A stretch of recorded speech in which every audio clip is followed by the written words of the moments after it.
Durante estos domingos hemos estado hablando de evidencias de un verdadero arrepentimiento. Y hasta ahora hemos visto que un verdadero arrepentimiento se caracteriza por oír. Una persona que no esté dispuesta a oír a quien le va a hablar la palabra de Dios, no hay ningún tipo de esperanza para esa persona.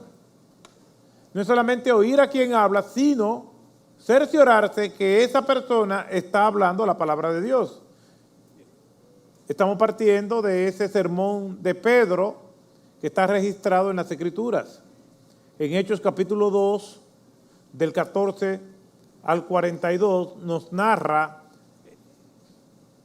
la exposición de Pedro y las reacciones que produjo.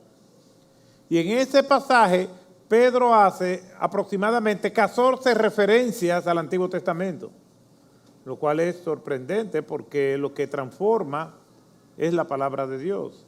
Ella dice acerca de sí misma en el Salmo 119, 104, lámpara es a mis pies tu palabra y lumbrera a mi camino. Tiene que estar dispuesto a oír, pero a oír la palabra de Dios. En segundo lugar, tiene que reaccionar con humildad a los decretos de la palabra de Dios. Cuando nosotros vamos al pasaje, vemos que estas personas reaccionaron con humildad. No transportaron su responsabilidad ante Dios a otra persona, no se autojustificaron, simplemente reaccionaron con humildad. Se vieron a sí mismos culpables ante Dios. Una persona humilde es atendida por Dios. Humilde no tiene que ver con la condición económica de la persona. Decimos los más humildes para referirnos a los más pobres, pero humildad es una condición del alma delante de Dios. Humildad es una renuncia a nosotros querer exaltarnos. Humildad es reconocer que no somos merecedores de nada. Y estas personas reaccionaron con humildad, lo cual es esperanzador porque la Escritura dice en el Salmo 138 que Dios atiende al humilde, pero al orgulloso, al altivo, lo mira de lejos. ¿Desea usted que Dios le mire de lejos? Pues sea humilde, seamos humildes. Este pasaje, hoy vamos a estar viendo que el verdadero arrepentimiento produce cambio. Una persona que está arrepentida es una persona que cambia. Ya vamos a ver los detalles de lo que implica ese cambio a la luz de lo que nos dice el Antiguo Testamento y de lo que nos dice el Nuevo Testamento. Pero vamos a ver dos versículos de ese sermón de Pedro. Dos versículos fulminantes que no tienen nada de liviandad, para nada simple. ¿Por qué? Porque esos dos versículos son parte de la condición en que se encuentran aquellos que están escuchando a Pedro. Hechos 2, versículo 23 dice, a este, hablando acerca de Jesucristo, entregado por el plan predeterminado y el previo conocimiento de Dios, clavasteis en una cruz por manos de impíos y le matasteis. Versículo 36, la casa de Israel, que a este Jesús, a quien vosotros crucificasteis, Dios le ha hecho Señor y Cristo. Para nada estas palabras son palabras livianas, son fuertes. Le está diciendo a estas personas que están escuchándole, Pedro le están diciendo, ustedes son impíos y mataron a Cristo. Ustedes le dieron la peor muerte que puede haber, que es la muerte por crucifixión. La crucifixión fue inventada por los asirios y consistía originalmente en introducirle una estaca puntiaguda por la espalda y rompiéndole las dos clavículas a nivel del esternón. los grecorromanos, en el mundo grecorromano, se entendía que esta muerte era dura, pero el reo sufría poco. Por lo tanto, le agregaron el travesaño. Cuando la Escritura nos dice, si alguno quiere venir en pos de mí, niéguese a sí mismo, tome su cruz, no está hablando de la cruz completa, sino de ese palo. De hecho, no se cargaba la cruz como nosotros la vemos en las imágenes, se cargaba simplemente ese poste, ese palo travesaño, y las personas lo ponían así, y entonces ese palo en forma de yugo era lo que las personas cargaban. Y ese fue ese palo que agregaron en el mundo grecorromano, haciendo la forma de cruz realmente, de cruce entre dos palos. Las personas podían durar horas y días para morir. De hecho, la crucifixión estaba prohibido para los ciudadanos romanos en el Código Penal romano. El gran tribuno Cicerón decía que esta muerte era tan cruel que ningún ser humano debía ser condenado a morir en una cruz. Y esa fue la muerte que le dieron a nuestro Señor Jesucristo. Y Pedro le está diciendo, ustedes impíos mataron a Cristo con la peor forma de muerte que hay. Esta acusación es fuerte. Ellos pudieran reaccionar o pudieron haber dicho, bueno, nosotros estamos de visita aquí, nosotros no estábamos en la multitud, no importa, somos culpables todos. Y eso es lo que dice la Escritura, y esa es una doctrina fundamental del Evangelio, que dice que nosotros todos nacemos en condición de pecado. Nacemos con esa condición instalada. Como la mayoría de los sistemas de computadora Android viene con Windows instalado, tú no te escapas de eso, la compra ya tiene ese sistema operativo instalado de que la compras. Nosotros de que nacemos tenemos una condición espiritual instalada que es el pecado. No tiene que ver con lo que tú hayas hecho o como tú te ves o como yo me veo o como los demás me ven. Es como Dios me ve. Dios me ve con el pecado instalado desde el nacimiento. Y cuando decimos que tenemos que arrepentirnos y la Biblia dice que tenemos que arrepentirnos, es que tenemos que arrepentirnos por haber nacido así. Usted dirá, pero yo no soy culpable. Sí eres culpable. Porque si no hubiera nacido así, tú mismo te lo hubiera instalado. Como quiera somos culpables. La Escritura señala que de una manera directa o indirecta todos somos culpables de la muerte de Cristo. ¿Por qué? Porque Cristo murió por pecadores. ¿Y qué somos nosotros? Pecadores. No hay forma de zafarnos de esa sentencia. Y Pedro lo que le está diciendo es eso a ellos. ¿Cómo reaccionaron ellos? Dice el versículo 37 de Hechos capítulo 2. Al oír esto, es decir, la multitud que estaba ahí, compungidos de corazón, dijeron a Pedro y a los demás apóstoles, hermano, ¿qué haremos? Fíjese que ya se está dando un cambio, porque el verdadero arrepentimiento produce cambio. Ya esta gente que están oyendo, le están llamando a Pedro, hermano, ¿y qué haremos? Mientras Pedro está dando su sermón y está diciendo, ustedes crucificaron a Cristo, ustedes lo mataron, ustedes lo llevaron a una cruz. Ellos están diciendo, ¿qué haremos? ¿Qué haremos? Porque ya están reconociendo que sí son culpables. No hay un discurso paralelo en su mente diciendo, no, el asesino en serie es el culpable, Anás y Caifás son los culpables, Barrabás es el culpable, Pedro, tú también eres culpable porque lo negaste. No hay nada de eso. Ellos están viendo que son ellos los culpables.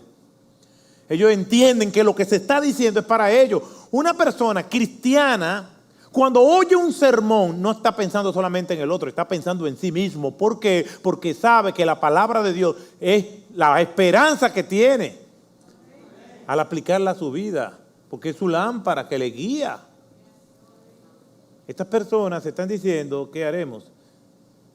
La palabra compungidos es una palabra que significa y que describe la acción de recibir una estocada o de un punzón que se introduce y se agita con violencia. Esa es la palabra. Por ejemplo, cuando dos gladiadores estaban peleando en ese mundo greco-romano y uno venía y le atravesaba con una espada y la sacaba y la atravesaba varias veces, esa persona estaba compungida, la que recibió la estocada. Una estocada era compungir a otra persona, también se puede decir eso. Le clavó un cuchillo, lo compungió como un cuchillo.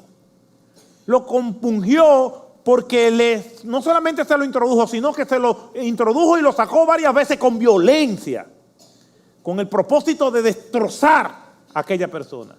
Esa es exactamente esa palabra. Y ellos se compungieron. Esa palabra de Dios fue como una espada que atravesó su corazón y derrotó todo argumento, toda autojustificación, toda transportación de responsabilidad a otra persona. No se vieron así como víctimas, se vieron como pecadores. Cuando la palabra de Dios penetra al corazón, esa palabra de Dios derriba todo argumento, haciendo que el individuo se vea culpable delante de Dios. Cuando estamos compungidos, es que la palabra de Dios nos hiere, nos deja en agonía, nos pone en una condición indefensa y le decimos: Señor, ayúdame, ¿qué hago? Perdóname. Mientras no caemos, mientras no estamos en una posición de debilidad ante Dios, es porque esa palabra de Dios no ha penetrado. Y yo conozco mucha gente así. Tú le predicas la palabra de Dios y están endurecidos. Han escuchado tanto la palabra de Dios que tienen callos en el corazón. Se acostumbraron a escucharla, pero no a cambiar. Un hijo cuyo papá es mecánico está escuchando la palabra de Dios en la iglesia. Y por el trabajo rudo, el padre tiene la mano llena de callos. Y cada vez que el hijo pequeño se ponía bien inquieto en el culto, el papá había descubierto una manera de entretenerlo. Le daba una aguja y le enseñó a introducirle la aguja por las manos encallecidas. Pero hay callos. Los que tienen callos saben que en esa zona encallecida no hay sensibilidad. Y cuando el niño comenzaba a inquietarse, el papá sacaba la aguja y se lo daba, y el hijo comenzaba a jugar. Y el padre con la mano ahí, con tal de que estuviera tranquilo y se pudiera prestar atención al sermón. El hijo pequeño conocía ya muy bien la mano del padre y un día decidió explorar por un área donde no había callos. Y le enterró la aguja. Y compungió al papá.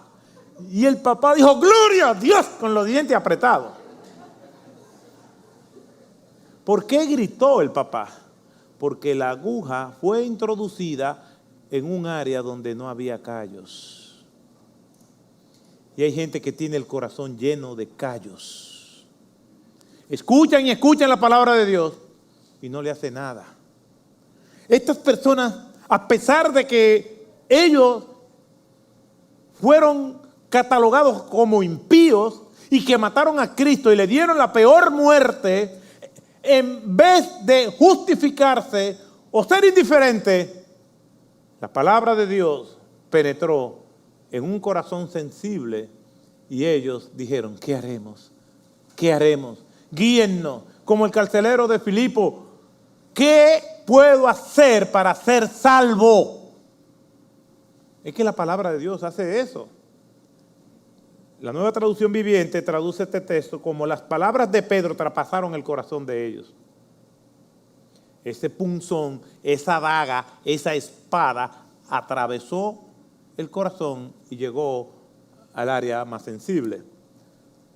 Cuando los que escucharon la predicación de Pedro fueron confrontados por esta palabra de Dios, esta vino a ser como una espada, quebrando todo orgullo, quitando todo velo y derribando todo argumento y llevándolo cautivo al Señor. Me encanta Hebreos capítulo 4, versículos 12 y 13, que seguro ustedes han escuchado y leído. Porque la palabra de Dios es viva y eficaz y más cortante que cualquier espada de dos filos. Y penetra hasta la división del alma y del espíritu, de las coyunturas y los tuétanos, y es poderosa para discernir los pensamientos y las intenciones del corazón. Y no hay cosa creada, oculta a su vista, sino que todas las cosas están descubiertas y desnudas ante los ojos de aquel a quien tenemos que dar cuenta. Sí, es verdad, yo puedo no arrepentirme, yo puedo mantenerme erguido, orgullo, pero dice la Escritura que tarde o temprano voy a tener que dar cuenta de esa vida delante del Señor. La Escritura dice, horrenda cosa es caer en manos del Dios vivo. Si usted tiene un mínimo, o yo, tenemos un mínimo de sensibilidad, debemos temblar ante esta realidad. No estamos hablando de cualquier Dios. Estamos hablando del Dios Todopoderoso que hizo los cielos y la tierra. Y cuando su palabra se abre la gracia y se abren los juicios de Dios también. La palabra de Dios no vuelve vacía. O trae salvación o trae condenación. Salvación para aquellos que la reciben y condenación para aquellos que la rechazan. Estas personas escuchan la palabra de Dios y dicen, no, nosotros faltamos, sí, pero fue porque me indujeron. Como yo veo hermanos o personas hablando, no, porque a mí me hicieron esto y por eso yo soy así. No, que a mí me hicieron aquello y por eso que yo actúo de esta manera. Y hay gente que desobedecen a Dios y le echan la culpa al otro, a la humanidad, al esposo, a la esposa, a los hijos, a los padres. Y estas personas lo que están diciendo es, ¿qué haremos? O sea, sí, somos pecadores, pero ¿qué hacemos ahora? Porque ellos, hasta ese momento, Pedro los acorrala con la palabra de Dios, pero no le está diciendo cómo ellos pueden zafarse de esa condición. Un autor, F. Bruce, acerca de esa reacción, dice lo siguiente. Si Jesús de Nazaret era realmente el Mesías esperado, entonces ninguna culpa podía ser mayor que la culpa de tratarlo como lo habían tratado. Y hablando ahora acerca de ellos, si habían rechazado a aquel sobre quien descansaba toda su esperanza de salvación, entonces, ¿qué esperanza de salvación les quedaba ahora si lo habían crucificado? Cierro la cita. Si Jesús es el Mesías y ellos mataron al Mesías, entonces, ¿qué esperanza hay? Lo que ellos no sabían es que el Mesías estaba vivo. Y aquel Mesías que ellos crucificaron era el Mesías que ahora, siendo el Rey del universo y siendo su única esperanza, estaba dispuesto a olvidar todo eso si ellos venían y confesaban sus pecados delante de él. Eso no es maravilloso, eso es maravilloso. Por eso es que ellos dicen, ¿qué haremos? Porque ellos no conocen la alternativa. Saben que están mal, saben que no hay esperanza. Le dicen a Pedro, ¿qué haremos? Y aquí está la respuesta extraordinaria de Pedro. Lo que quiere decir que un verdadero arrepentimiento, si resumimos ese pasaje, se puede decir que un verdadero arrepentimiento se caracteriza por oír la palabra de Dios, por reconocer en segundo lugar sus pecados, por tercer lugar reconocerlo y confesarlo. Oír, reconocer, confesar. Y en cuarto lugar, cambiar. Estas personas le preguntan a Pedro, ¿qué hacemos? Versículos 37 al 42, ahora sí lo voy a leer íntegro para que tengamos una idea más acabada de lo que pasó y cómo terminó todo esto. Dice la Escritura, al oír esto, es decir, el mensaje de Pedro, y ver su condición, compungidos de corazón, dijeron a Pedro y a los demás apóstoles, hermanos, ¿qué haremos? Y Pedro les dijo, arrepentíos y sed bautizados cada uno de vosotros en el nombre de Jesucristo para perdón de vuestros pecados y recibiréis el don del Espíritu Santo. Porque la promesa es para vosotros y para vuestros hijos y para todos los que están lejos, para tantos como el Señor nuestro Dios llame. y con muchas otras palabras testificaba solemnemente y les exhortaba diciendo: sed salvos de esta perversa generación. Y entonces los que habían recibido su palabra fueron bautizados y se añadieron como aquel día como 3,000 personas. Y se dedicaban continuamente a las enseñanzas de los apóstoles, a la comunión, al partimiento del pan y a la oración. El verdadero arrepentimiento se caracteriza por oír, por reconocer, por confesar y por cambiar. Vamos a estar viendo lo que es el arrepentimiento. Arrepentimiento básicamente es cambiar. El arrepentimiento, como nos lo plantea, es lo que Pedro le está diciendo ante la pregunta de ellos: ¿qué haremos? Arrepiéntanse. Ya que reconocieron que son pecadores, que están mal delante de Dios, arrepiéntanse. Yo creo que todos nosotros conocemos personas que tú la confrontas acerca de algún patrón de conducta que no es correcto y estas personas lo reconocen. De hecho, hay personas que se pasan la vida diciendo: sí, yo sé que estoy mal, sí, yo sé que tengo que hacer eso, sí, yo sé que tengo que ir al médico, sí, yo sé que tengo que cambiar mi hábitos alimenticios, sí, yo sé que tengo que dejar de hacer esto, sí, yo sé que tengo que dejar de aquello. Y se pasan la vida sabiendo que tienen que dejarlo, pero nunca cambian. Reconocen, pero no cambian. Son humildes en reconocer que están mal, pero no son lo suficientemente determinados a cambiar. El hijo pródigo, cuando se vio cuidando cerdos,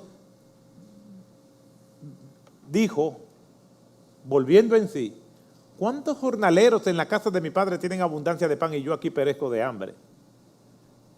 Me levantaré e iré donde mi padre y le diré: Padre, he pecado contra el cielo y contra ti, ya no soy digno de ser llamado tu hijo, hazme como uno de tus jornaleros. Está muy bien, pero ¿qué dice el texto? Se levantó y fue donde su padre, y lo que él reconoció se lo dijo a su papá.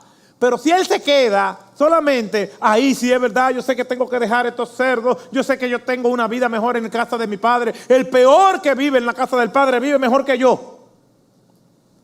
Y nunca cambian. Reconocen, pero no cambian. La Escritura dice: el que encubre sus pecados, Proverbios 28:13, no prosperará. Pero el que lo confiesa y se aparta. Hay personas que lo confiesan, hay personas que dicen: sí, es verdad, yo estoy mal, pero no se apartan, siguen en lo mismo y se pasan la vida entera reconociendo, pero no cambian. Porque para cambiar hay que levantarse e ir donde el Padre, como hizo el hijo pródigo, y confesar sus vergüenzas delante de él. Qué terrible es la vida de aquel o de aquella que se pasa la vida entera reconociendo que está mal, pero nunca hay un cambio. Pedro le dice: arrepiéntanse. Arrepentimiento implica cambio. Vamos a ver lo que significa arrepentimiento, primero en el Nuevo Testamento, y después, en segundo lugar, vamos a ver lo que significa arrepentimiento en el Antiguo Testamento. En el Nuevo Testamento, la palabra arrepentirse, el verbo arrepentirse, es metanoeo, que significa un cambio básicamente de actitud, un cambio interior. Esa palabra se encuentra 34 veces en todo el Nuevo Testamento.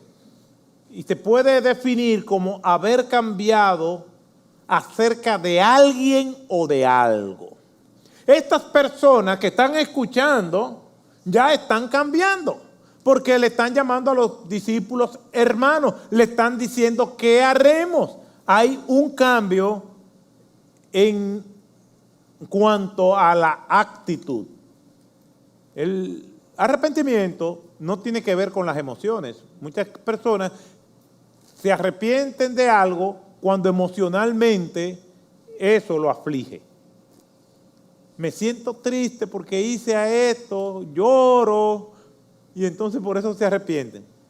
Ajá, y si no me siento así, no me debo arrepentir.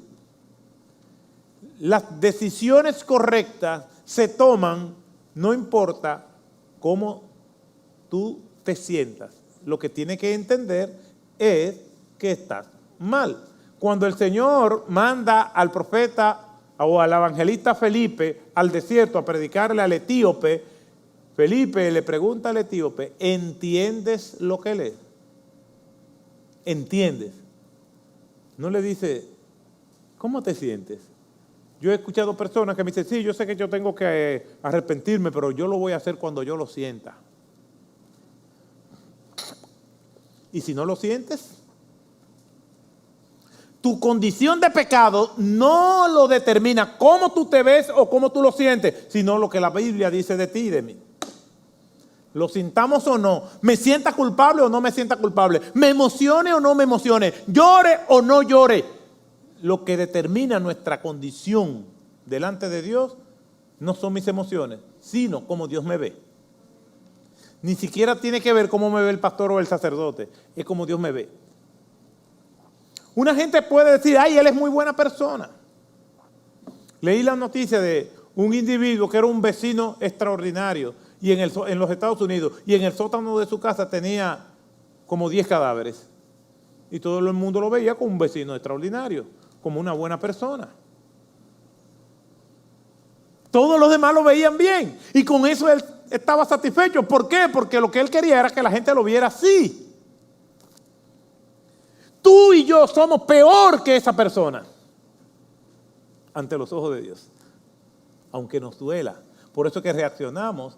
¿Por qué? Porque no necesitamos matar muchas personas para condenarnos. Simplemente con rechazar a Dios ya estamos condenados. Dice la Biblia que el que cree en Jesucristo es salvo y el que no cree, por no creer ya es condenado. Y si muere en esa condición, ese asesino en serie, como tú o el que se pierda, allá se van a encontrar. Una persona que no entienda esto, no hay esperanza de salvación. Mientras no nos veamos culpables ante Dios, no hay esperanza para nosotros. La verdadera esencia del arrepentimiento no tiene que ver con el remordimiento o las lágrimas. No quiero decir esto, que hay personas que pecan y se arrepienten y lloran de manera genuina. Pero yo no puedo esperar llorar para arrepentirme. Aunque no sienta nada, pero si entiendo que estoy mal delante de Dios, ¿qué es lo único que tengo que hacer? Venir y pedirle perdón al Señor y arrepentirme de mis pecados. El verdadero arrepentimiento sí conlleva vergüenza y dolor. Vergüenza ante Dios. Dolor por haber violentado lo que Dios ha traspasado. Y es precisamente esa vergüenza y ese dolor que desesperadamente me lleva a buscar el perdón de Dios. No quiero vivir en esa vergüenza, no quiero vivir en ese dolor. Una persona va caminando por un lugar público y si tropieza y se cae y el golpe que se dio no es muy contundente, pero le dolió. Normalmente la gente se cae así y se ríe y sigue, aunque el dolor le esté retorciendo. ¿Por qué? Porque le da vergüenza. La vergüenza nos lleva al disimulo. No ha pasado nada. Aunque cuando doblemos la esquina y nos sobemos.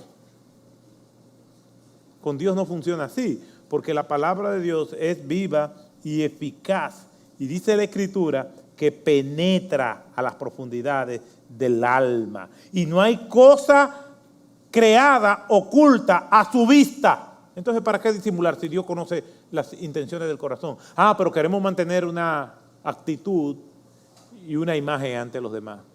El que está arrepentido delante de Dios camina con toda su vergüenza hacia el Padre como caminó el Hijo pródigo ante la vista de todo el mundo. Y dice la Escritura que el Padre del Hijo pródigo corrió a recibirlo. Las personas de respeto, de honor, no corrían en la antigüedad. Correr era un acto vergonzoso, por eso es que dice el texto, y el Padre corrió hacia donde estaba su Hijo. No se avergonzó de perdonarlo. Entonces, ¿por qué te debe a ti avergonzar recibir su perdón? Si el Rey del Universo no se avergüenza de ti. Murió en una cruz desnudo por cada uno de nosotros. Ahora nosotros vamos a venir a ver y a ponerlo en visto al Señor. Leemos su palabra, pero no la aplicamos. Como mucha gente lee nuestro mensaje y no nos contestan. Leemos el mensaje del Señor y lo dejamos en visto al Rey del Universo. ¿Cómo puede una persona vivir con esa carga? Hasta ese nivel, es el nivel de endurecimiento de alguien. En el Antiguo Testamento, la palabra arrepentirse es el término chup, que significa dar un giro. Es una persona que va por un camino y se da cuenta que ese camino es el equivocado y toma el sentido opuesto hacia donde iba. Y nosotros encontramos ese término en el Antiguo Testamento unas 1066 veces.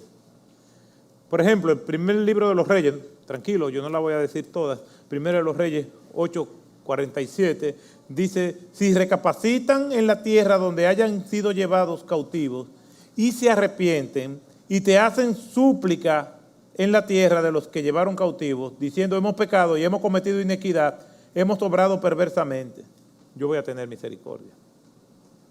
Pero dice, y se arrepienten. Ahí es el término chup. En otras palabras, si vienen ante mí con un sentido contrario al que iban, yo los voy a perdonar. Si hacen un giro en U, quiere decir que ese giro es visual. El verdadero arrepentimiento es un cambio interior y es un cambio exterior.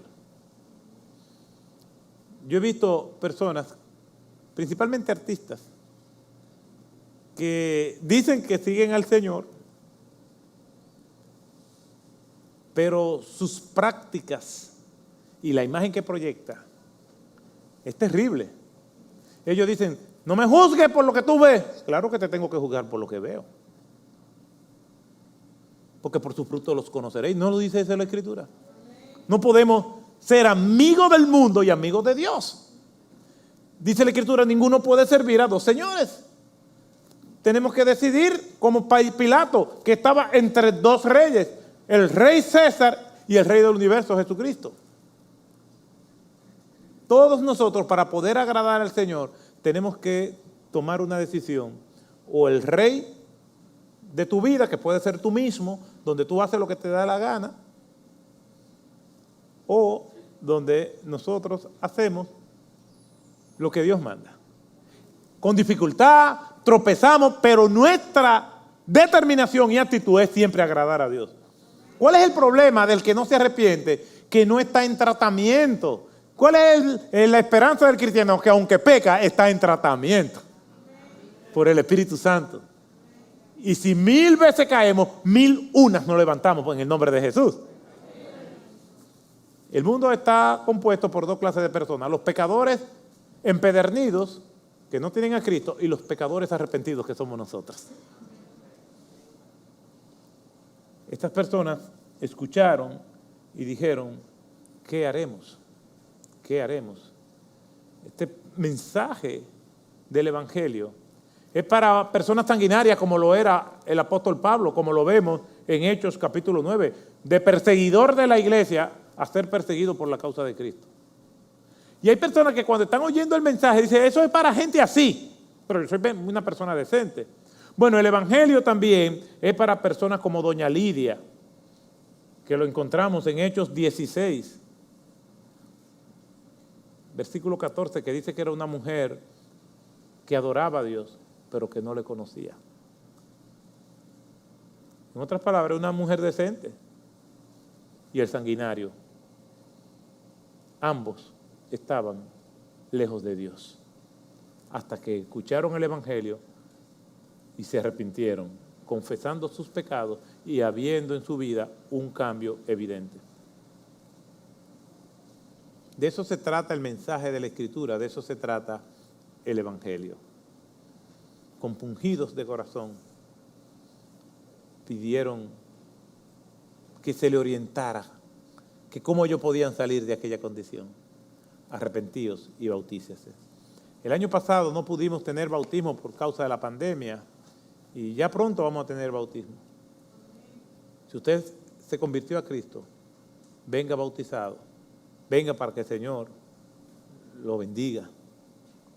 Obedezca al Señor, porque Después vemos que estas personas que se convirtieron permanecían estudiando la palabra de Dios.